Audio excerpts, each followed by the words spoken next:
नमस्कार, उत्तराखंड समाचार में आपका स्वागत है। आइए नजर डालते हैं आज की मुख्य सुर्खियों पर। पीएम सूर्य घर योजना में उत्तराखंड देश में अव्वल। प्रधानमंत्री सूर्य घर योजना में आवेदनों के निपटारे के मामले में उत्तराखंड देश में पहले स्थान पर है। इसके साथ ही मुख्यमंत्री सौर स्वरोजगार योजना गेम चेंजर साबित हो रही है। वर्तमान में प्रदेश में 174 मेगावाट की परियोजना पर कार्य गतिमान है। सचिव ऊर्जा और मीनाक्षी सुंदरम ने बताया कि टिहरी, उत्तरकाशी, चंपावत जिलों में सौर ऊर्जा के क्षेत्र में काफी तेजी से काम हो रहा है।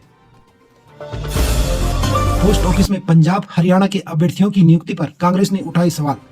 चमोली और रुद्रप्रयाग के डाकघरों में हरियाणा और पंजाब के युवाओं की नियुक्ति पर कांग्रेसियों ने आक्रोश है। उनका कहना है कि केंद्र और राज्य सरकार स्थानीय भावनाओं की अनदेखी कर रही है। कांग्रेस के वरिष्ठ नेता गणेश गोदियाल ने एक बयान में कहा कि कांग्रेस शासनकाल में डाकघर और पोस्ट ऑफिस के पदों को भरने के लिए स्थानीय स्तर पर युवाओं को मौका दिया जाता था, जबकि अब इन पदों पर चयन के लिए राष्ट्रीय स्तर पर इस तरह चयन किया जा रहा है जैसे IAS का चयन किया जा रहा है। केदारनाथ के पूर्व विधायक मनोज रावत ने कहा, ग्रामीण पोस्ट ऑफिस के लिए पोस्ट मास्टर व डाकपाल के पदों पर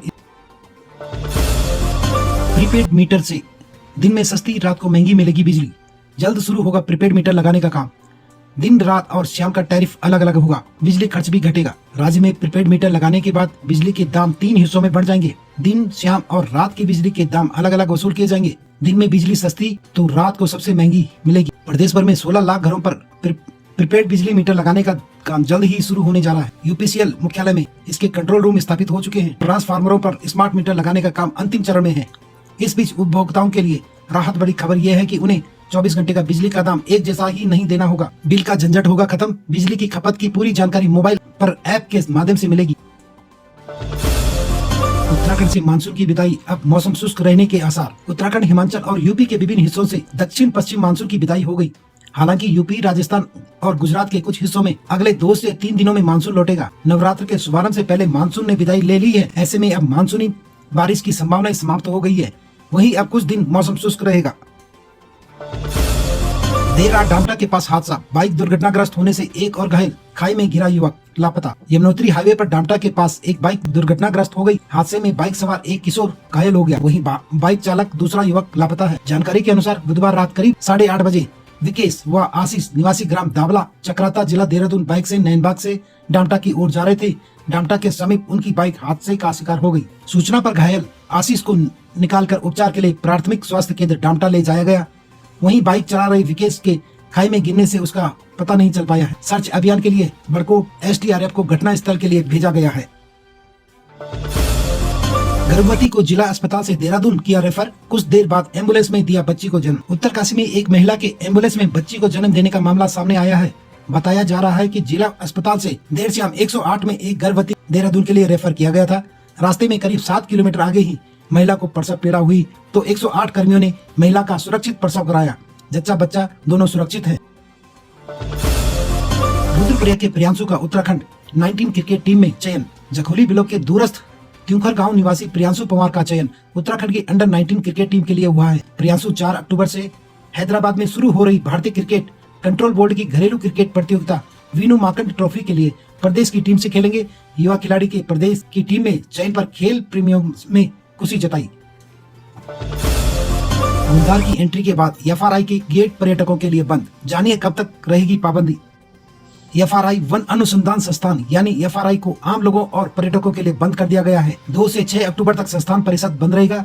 कुल सचिव S थॉमस ने यह आदेश जारी किए। इसके अनुसार FRI परिसर में पिछले 15 दिनों से गुलदार की चहलकदमी देखी जा रही है। पिछले 2 दिनों में गुलदार ने परिसर के पीछे जंगल में कुछ पशुओं का शिकार भी किया है। ऐसे में परिसर में घूमने वाले पर्यटकों को खतरा हो सकता है, इसलिए एहतियातन पूरे परिसर को बंद किया जा रहा है।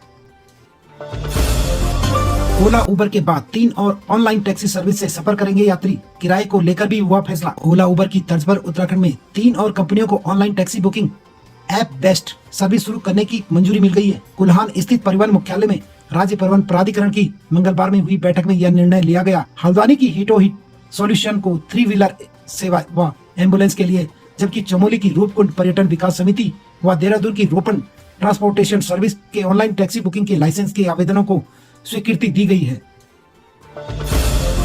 चिन्यालीसौड़ में वायुसेना और सेना का संयुक्त रूप से अभ्यास, आज से 3 दिन पैरा जंपिंग करेंगे जवान। चिन्यालीसौड़ हवाई अड्डे पर वायुसेना और सेना संयुक्त रूप से अभ्यास करने जा रही है। मंगलवार को वायुसेना के AN-32 विमान ने सुबह हवाई अड्डे पर लैंडिंग की। अब बुधवार से शुक्रवार 3 दिनों तक वायुसेना के मल्टीपर्पज AN-32 विमान से सेना के जवान पैरा जंपिंग का अभ्यास के लिए वायुसेना के अधिकारियों ने जिला प्रशासन से स्वास्थ्य, अग्निशमन और स्थानीय प्रशासन से सहयोग मांगा है।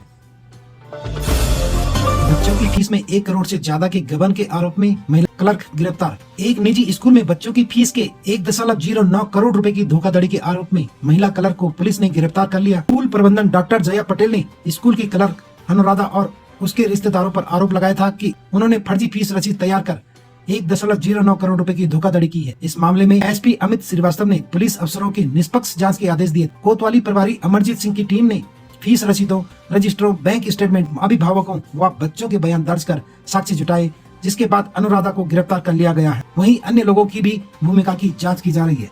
क्लर्क पर वर्ष 2017 से 2024 तक बच्चों की फीस की धनराशि के गबन का आरोप है। ग्रामीणों ने शुरू की जल, जंगल और जमीन बचाने की मुहिम। हेवल घाटी के नागरी में विभिन्न गाँव के लोगों ने महात्मा गांधी और लाल बहादुर शास्त्री की जयंती पर संकल्प लिया कि वे अपनी जमीन, जंगल और जल बचाने का कार्य करेंगे। इसके लिए दूसरों को भी जागरूक करेंगे। ग्रामीणों ने कहा कि सरकार चेताने के लिए आंदोलन भी किया जाएगा। बुधवार को पर्यावरणविद विजय जरदारी की अध्यक्षता में नागरी शिवालय परिसर में विभिन्न गाँव के ग्रामीण की बैठक आयोजित की गई। पर्यावरणविद जरदारी ने कहा कि पिछले कुछ सालों में कई तरह का बदलाव समाज में दिखाई दे रहा है, जो अच्छा तो नहीं है लेकिन समाज को नुकसान पहुंचाने वाला जरूर है। बैठक में महिलाओं ने कहा कि शराब के बढ़ते प्रचलन पर चिंता जताई। कहा शराब की अवैध बिक्री पर रोक लगाने के लिए पुलिस को कार्रवाई करनी चाहिए। ये थी आज की मुख्य खबरें। इसी प्रकार की वीडियो के लिए आप बने रहे हमारे चैनल में। जय हिंद, जय भारत, जय उत्तराखंड।